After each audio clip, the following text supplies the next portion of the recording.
एगो अदनीय कारण जनता के भुलाइए गइलो ना। एगो अदनीय कारण जनता के भुलाइए गइलो ना।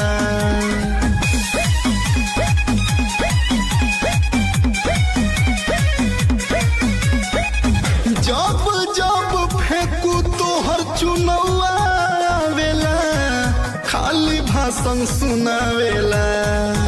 अरे चुनाव के नशा में तनिको लोगवो न चिन्हाला, तनिको लोगवो न चिन्हाला। जाए फेंको देशवा सब डुबाइए दिहलना, हो डुबाइए दिहलना। एगो अदनीय कारण, एगो अदनीय कारण जनता के भुलाइए गइलो ना। एगो अदनीय कारण भोटवा सब चबाइए गइलो ना।